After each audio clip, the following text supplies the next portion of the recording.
राधे राधे दोस्तों, मैं हूँ रुचि। गीता श्लोक के सफ़र में आपका स्वागत है।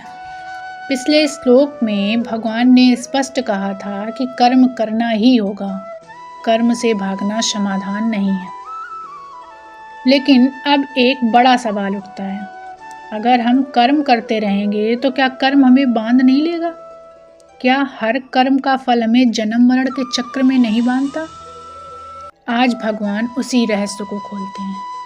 तो आइए बात करते हैं अध्याय 3 के श्लोक 9, जिसमें श्री कृष्ण कहते हैं कि हे कौन्तेय, यज्ञ के लिए किए गए कर्म के अतिरिक्त अन्य सभी कर्म इस संसार में बंधन का कारण बनते हैं। इसलिए तुम आसक्ति रहित होकर यज्ञ भाव से कर्म करो।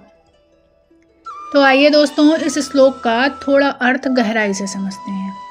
यहाँ यज्ञ शब्द बहुत महत्वपूर्ण है। यज्ञ का अर्थ केवल अग्नि में आहुति देना नहीं है। यज्ञ का अर्थ है निस्वार्थ भाव, समर्पण, उच्च उद्देश्य के लिए किया गया कर्म। जब कर्म मेरे लिए होता है तो वह बंधन बनता है। जब कर्म ईश्वर के लिए या कर्तव्य के लिए होता है तो वह मुक्त कर देते हैं।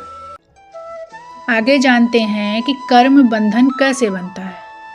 जब हम सोचते हैं यह मैंने किया, इसका फल मुझे चाहिए, यह मेरी सफलता है, यह मेरा लाभ है या यह मेरा नाम है, तभी अहंकार और अपेक्षा पैदा होती है।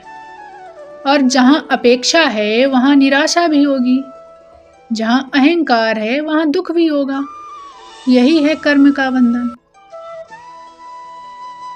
अब यज्ञ भाव क्या है?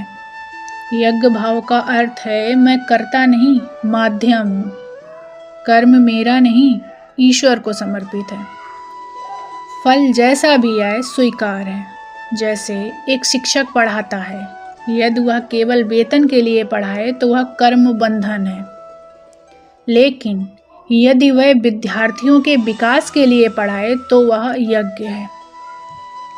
अब इसको थोड़ा जीवन से जोड़ते हैं। जैसे एक डॉक्टर सेवा भाव से इलाज करे, वह यज्ञ है।